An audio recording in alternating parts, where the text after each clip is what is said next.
What's good, YouTube? Steph here. Welcome to Theta Space.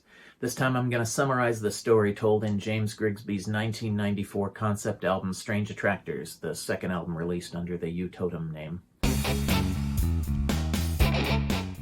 This video is a companion to my review of the album, which I would have gone longer than I'd like if I'd included the story synopsis here, so instead I'm giving it here in its own video. I'm very grateful to James Grigsby for engaging with my emails and clarifying parts of the story that were unclear from the provided text. As I mentioned in the review video, the story episodes are presented in the booklet out of chronological order, but with some help from Grigsby I've put them in the right sequence. So the story begins with Chen's Gate in 1957 Taipei. It's Saturday night and a woman named Shu Li is leaving her home to spend the night with an American couple, Arthur and Sarah, and go to church with them Sunday morning. James Grigsby added in an email to me that they're Protestant missionaries in Taiwan, so apparently Shu Li is a convert. It's mentioned that Sarah's pregnant and due very soon. Anyway, Shu Li is lost in her own thoughts as she walks along and she gets struck and killed by a taxi. January sky has us still in Taipei. It's Shu Li's funeral, and Arthur is miffed that she's not getting the Christian burial that she would have wanted because her family made the arrangements for a Buddhist ceremony. Later on the ride home, Sarah tells him that she's sure that she's carrying a son, and Arthur says his name will be Edison. Next, the story moves to Yorktown in 1969. Redskin has 12-year-old Edison with two of his friends, PJ and Billy, investigating an abandoned house. They find a novelty lamp with a carved wooden body in the form of a Native American in full feathered headdress. Edison's friends are jerks and bullies, really. PJ wrestles Edison for the lamp and bites him on the ear. In Ginger Tea, it's 1986 in Los Angeles, and 29-year-old Edison is drinking a cup and smoking a joint and reminiscing events of the year before, 1985, which is actually where the bulk of this middle section of the story happens. He is reminiscing events from 1985 in Los Angeles when he had a hooker named June up to his pad. Edison seems to be a musician because his place is littered with radios, violins, and arcane recording equipment. He just makes out with June, who doesn't seem to know that it isn't customary to kiss hookers, and he expects to see her again soon, but when she doesn't show, he calls her number and gets Andy C., June's boyfriend, who says she's just skipped out on him, taking a bunch of money as she went. Tips' 9/11 explains June's disappearance. As mentioned in Ginger Tea, she's riding uptown in a silver sports car with her new trick, Mr. Tips, a shady rich man who picks her up and takes her to his gated Los Angeles base. While she's waiting in a bedroom, Tips speaks to her over the intercom asking if she's ready for him. Then there's an electric crackle, the bed sheets in her dress burn, and purple smoke blows into her nose. She screams, orgasms, and passes out, and then the purple smoke coalesces and becomes Mr. Tips, who says, "You're one of mine now, June." In Wild Boar, it's still Los Angeles in 1985, and Edison gets a phone call from Billy. He wonders how Billy found him, and Billy says, "Clarion always knows where to find you." Billy insists that Edison show him around town, so they go to Hermosa Beach, where actually I lived in Hermosa Beach for about a decade after graduating high school. So they go to Hermosa Beach planning to get drunk and pass out on the sand. But Billy meets some bikers who are having a barbecue and cooking some wild boar meat that even their dogs won't eat. Edison says, "Billy, we are not waking up on this beach tomorrow." Still 1985, the scene moves to Texas where we meet Agent White Fox. Tips and June are at a conference where Oliver North is the keynote speaker. They meet Tips's contact named Hull, who is accompanied by a stocky man dressed like a farmhand, and Tips assumes this is Hull's pilot. This is Agent White Fox, who Hull tells him has spent 9 months chasing the Jaguar all over Romania, and he assures Tips that some shipment he's concerned about will be delivered on time with minimal trouble. Tips mentions some other materials he needs moved, and he mentions a Japanese company called Takatech, and Hill tells him that White Fox can transport some of Tips's goods. Breakfast in bed takes us to check in on PJ in San Francisco. From the text, it seems PJ is either a drug addict in withdrawal or suffering from a terminal illness. He's described as worse today on his downward spiral. James Grigsby clarified this for me. PJ has AIDS. He's just come back to his apartment from a nearby pharmacy and collapsed on his bed, and an unidentified person lets themselves in, offers him food and coffee, and then answers the phone and takes a message from Tips Properties that PJ is behind on his rent.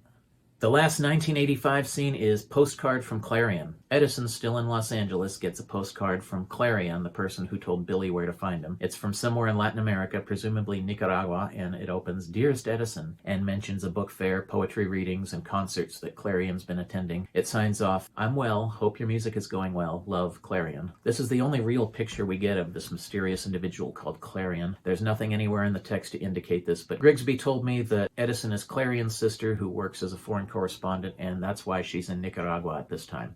The rest of the story takes place in Tokyo in 2012. Karucha Shoku introduces a woman named Mayumi who designs virtual reality environments. She's just presented her portfolio of holoscenes at Takatech, the company mentioned by Mr. Tips in 1985, but she doesn't feel the meeting was successful, so to distract herself, she wanders the streets of Harajuku. Part of the narrative's in Japanese, so I don't fully know what all she does, but she ends up at a store called Culture Shock, or as the antique neon katakana sign spells it, Karucha Shoku, and stocks old American artifacts from the past century. Her unrest is finally lifted when she comes across a dozen shelves filled with an absurd heterogeneous collection of old lamps, each lit with a different color bulb, and she's particularly taken with one of them, the most beatific countenance, skin and feathers carved in wood, an electric red skin. It's the same lamp that Edison and his friends saw in 1969, and she buys the lamp. In Takatech Dyna Helmet, it's a few days later. Mayumi and her husband Yuzo have an American house guest. It's Edison. He's in Tokyo to put on a show featuring his automatic music makers. The opening is tomorrow, and he's bored, and he asks Mayumi for a diversion. She takes him to the Holo Room and sets him up with a VR headset made by Takatech. First, she shows him her own Daikon Batake, an experience of being a tiny person in a giant vegetable garden. And next, he views a Takatech program called Gyaku no Seku, a scenario of a romantic encounter seen through the eyes of the partner rather than through the eyes of the self. The POV enters a hotel suite where a man who looks like Edison is waiting, and speaks in the voice of a young American woman. When the POV goes into the bathroom and looks in the mirror, Edison sees that it's the hooker June, who he hasn't seen since 1985. The next scene is Nomo Ippon. Edison, Yuzo, and Mayumi are in a bar celebrating Edison's successful opening, and Mayumi leaves early because she has another pitch at Takatech tomorrow. Edison and Yuzo meet a well-dressed, middle-aged black man from Texas who introduces himself as Andy C., a commodities trader. He's in Tokyo looking for a missing person who disappeared about 25 years ago, and Edison takes notice when Andy mentions her name is June. He goes on to say that she left him for a guy with a Porsche and a house in the Hollywood Hills. He's learned the man's name is Mr. Tips, and he has holdings everywhere in real estate, stocks, weapons, currency, media, pharmaceuticals, some of it legit, too. Finally, he's learned that Tips is on the board of directors of one of the big media conglomerates, Takatech.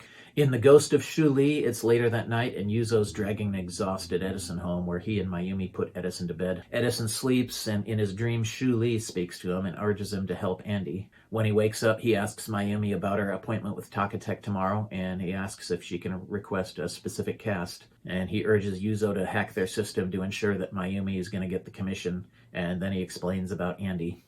The final chapter is Another June Sky. Mayumi has the Takatech commission, thanks to some illegal efforts on Yuzo's part, and she's making a fashion holo with June, who still looks like she's 20-something years old. Mayumi invites her to hang out after work with some of the crew at a pub, and also during this chapter, Edison's calling Clarion on the phone the next day and asking if she's still muckraking for the Chronicle. He fills her in on Andy's investigations into Mr. Tips, and about June, who looks to have not aged a day since 1985. Andy meets June at the pub, and he takes her to his flat where they start making out. She turns into purple smoke and flows up his nose into his lungs, and he runs to the bathroom as he feels his consciousness fading. He looks in the mirror and sees a face that isn't his. Edison tells Clarion that he went around to Andy's the next morning, and the door was open, the place had been torn apart. Andy was on the bathroom floor with his skull cracked open, the mirror broken, blood and glass all over the place. He asks Clarion to help him find out what happened. And that's where the narrative ends. That's where it's left hanging. Grigsby said that the story could have gone on with Clarion joining Edison to find June and uncover the mystery of Mr. Tips. Also, when I asked about the purple smoke and whether Mr. Tips was some kind of an alien or a superhuman, he answered, "The purple smoke represents the spirit of evil which comes from Mr. Tips and possesses June." And he hints that Mr. Tips might be the devil and might have been the face that Andy C. saw in the mirror before he slipped away. Billy's and PJ's roles would have been expanded as well, with both coming under the influence of Mr. Tips and the purple smoke. And we also would have gotten to know PJ's unidentified friend who visited him in 1985. All that's might have been, though. All we have is what was released with the album. What do you think? If you've heard this album, what's your take on the story? Let me know in the comments. Check out my review of the album if you haven't already. You can buy it from Cuneiform Records. I'll link to the Bandcamp page in the description. Please click subscribe and the notification bell. They don't cost anything. And I should be back again next week. Bye for now. Peace.